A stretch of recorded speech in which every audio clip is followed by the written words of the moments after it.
नमस्कार सर्वांना, Rupali delicious kitchen मध्ये आपलं स्वागत आहे। आज आपण पुरणपोळी सोबत जी आमटी केलेली जाते, कटाची आमटी, ती करणार आहोत आणि होळीच्या निमित्ताने आपण आज कटाची आमटी करणार आहोत। तर चला मग साहित्याकडे वळूया। पुरणाची डाळ शिजल्यावर जे पाणी असतं म्हणजे कट असतो तो इथं घेतलेला आहे।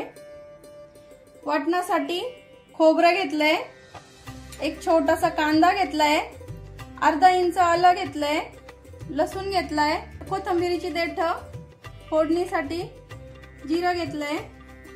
हा घरगुती आमचा नाशिक स्पेशल काळा मसाला आहे।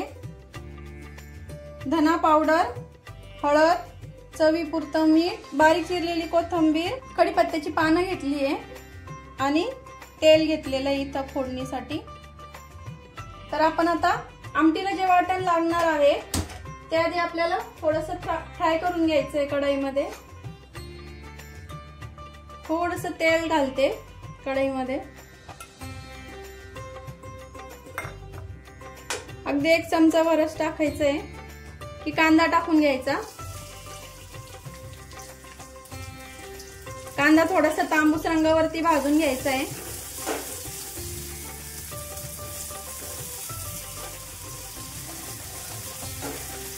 कांदा थोडासा लाल झालेला आहे। आता यामध्ये खोबरं घेतलेलं आहे, सुकं खोबरं हे घेते मी टाकून।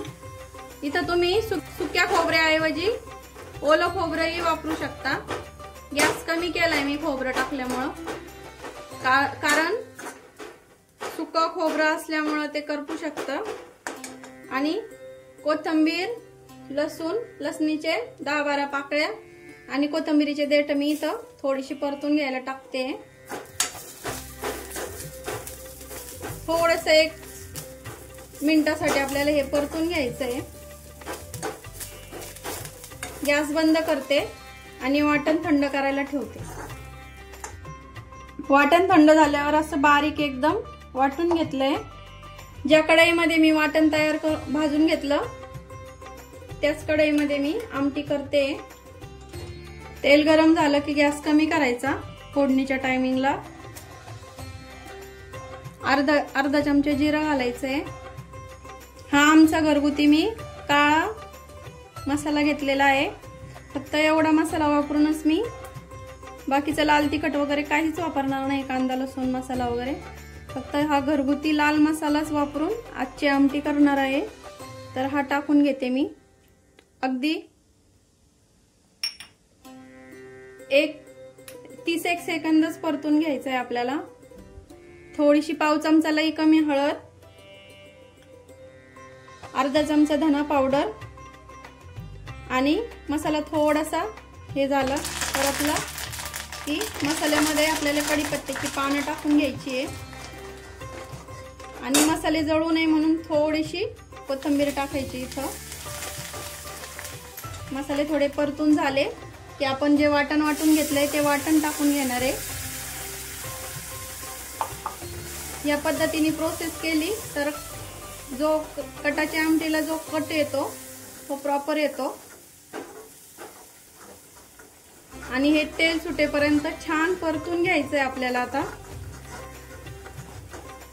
तर आपलं छान परतून झालंय बघा तुम्ही, कडेकडेने असं तेल सुटायला लागलंय।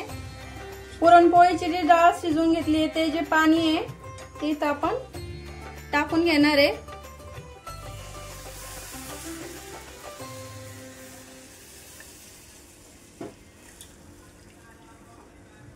उकळून घ्यायची आमटी आणि चवीपुरतं मीठ घालून घेते इथं मी आणि थोडीशी कोथिंबीर।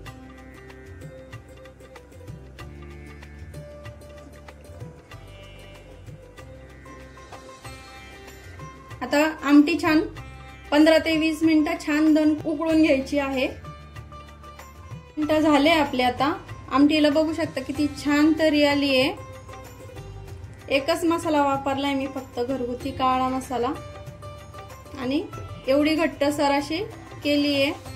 आणि तुम्ही याच्यात चिंचेचं पाणी आणि गूळ पण टाकू शकता, पण आम्हाला फक्त अशी तिखटच आवडते म्हणून मी याच प्रकारे केली आहे। बाकी काहीच नाही करायचं, फक्त चिंचेचा कोळ टाकायचा आणि एक आपला छोटासा एवढासा गुळाचा खडा टाकायचा, त्याने आंबट गोड आमटी तयार होते। बाकी सेम प्रोसेस अशीच करायची। सर्व करून घेते मी आता।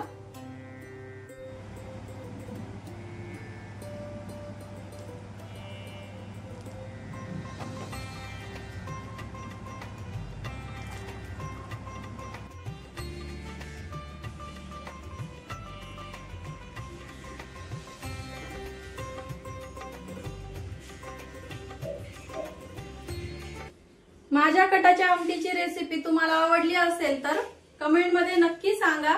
या आमटीला येळवणीची आमटी म्हणतात, कटाची आमटी म्हणतात, तुम्ही काय म्हणतात ते मला नक्की कमेंट मध्ये सांगा आणि माझी रेसिपी नक्की ट्राय करा। कमेंट करून नक्की सांगा कशी झाली आहे ते। आणि माझी रेसिपी आवडली असेल तर लाईक करा, शेअर करा, सबस्क्राइब करा आणि कमेंट करायला विसरू नका। सबस्क्राइबच्या शेजारी जे बेल आयकॉनचं बटन असतं ते प्रेस करा, म्हणजे मी व्हिडिओ पोस्ट केला की तुम्हाला नोटिफिकेशन येतील। आणि रेसिपी नक्की ट्राय करा, कारण घरचं जेवण हे खरंच स्वादिष्ट असतं।